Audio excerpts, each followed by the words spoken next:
بسم الله الرحمن الرحيم. السلام عليكم ورحمة الله تعالى وبركاته.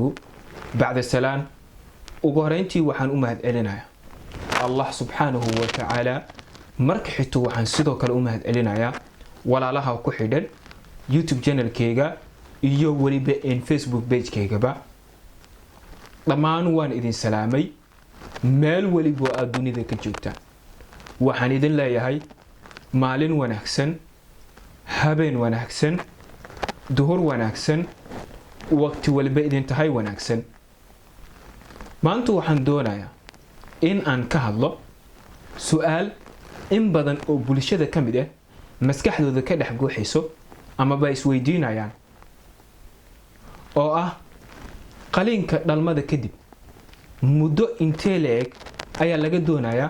hooyadu in ay dhalmadu ay ka nasato ama ba aysan uur qaadin qaliinka dhalmada waxa afka qalaad la yiraahdaa ama loo yaqaanaa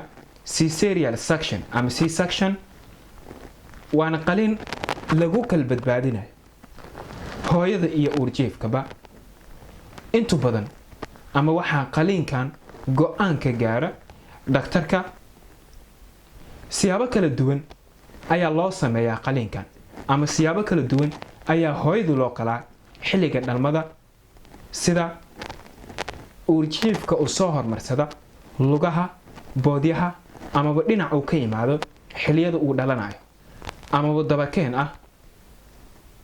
ilmo mareenka oo aan si dhameystiran u furmin xilliga dhalmada ama hooyada miskaheedu aad u yar uurjiifkan uu aad u weyn yahay madaxa uurjiifka aad u weyn soona mari karin ilmo mareenka uurjiifka uu ku dhaxmeeda gudaha minka sidoo kale qaliinkan waxa loo sameeyaa ama la sameeyaa buro ka soo baxda afafka hore minka taasoo xanibta dhalmada oo xanibta sidoo kale qaliinkan waxa la sameeyaa ama loo sameeyaa hooyada sito ama hooyada sido mataana oo loo arkay inay si caadi ah u dhali karin iyo xaalado kale oo badan way jiraan oo loo sameeyo qaliinkan mar walba waxa go'aan ka gaara dhakhtarka kolkoo arka kadib xaaladda hooyada mararka qaarna qaliinkan waxa go'aan laga gaaraa hooyadu intaysan foosha qaban ka hor waxa isweydiin mudan muddo intee leeg ayaa laga doonayaa hooyadu in ay ka nasato dhalmada ama ba aysan uur qaadin qaliinka dhalmada kadib waxa halis ah in ay hooyada uur qaado 6 bilood ugu horeeyo ee qaliinka dhalmada kadib waxa wanaagsan hooyadu in ay sugto ugu yaraan 2 sano inay sugto ayaa wanaagsan maxaa yeelay haddii ay 2 sano u dhaxaysiiso kolka la qaaday iyo markay uurka qaadayba haddii ay 2 sano u dhaxeedo ama 2 sano aysan uur qaadin waxay jaanis u helaysaa uurkeeda xiga inay si caadi ah u dhasho aysan qaliin ku dhalin ayaa laga yaabaa in ay jaanis u hesho sidoo kale dhalaanka waxay jaanis u helayaan iyana in ay 2 sano si saxan ama si wanaagsan ay u jaqaan ama ay u nugaan caanaha marka waxa wanaagsan ama aan kula talinayaa in aad 2 sano aad sugtaan qaliinka dhalmada kadib maxaa ka dhalan karo haddii hooyadu ay si fudud ay uur ku qaado qaliinka dhalmada kadib sida hore idinkuuga sheegba waxa halis ah in hooyadu 6 bilood ay ugu horeeyo qaliinka dhalmada kadib in ay uur ay qaado waxa wanaagsan in hooyadu 2 sano ay sugto xaalado khatar ay gali kartaa haddii hooyadu si fudud ay uur ku qaado xaaladaha khatarka ay gali karto waxa kamid ah in minki uu qarxo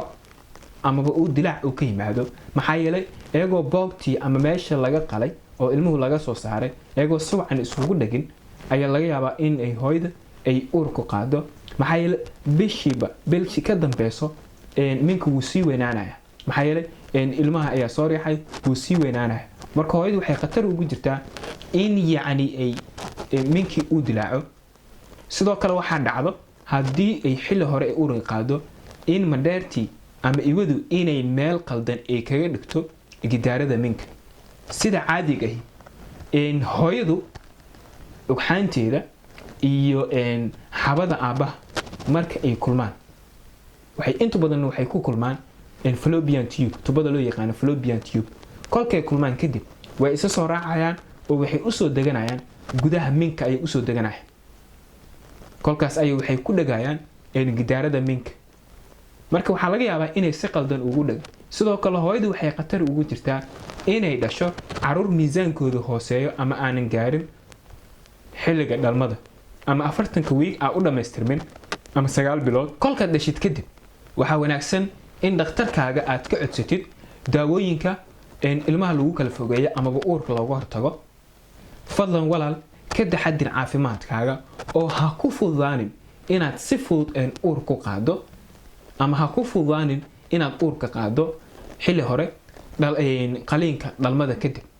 haddii aad tahay markii kuugu horeysay oo aad channelkeena soo booqato fadlan subscribe sar hana ka ilowin inaad muuqaalkeena like saarto wixii su'aalaha aad qabtid waxaa noogu reebaysaa barta commentiga intaas ayaan ku soo gabagabeynaya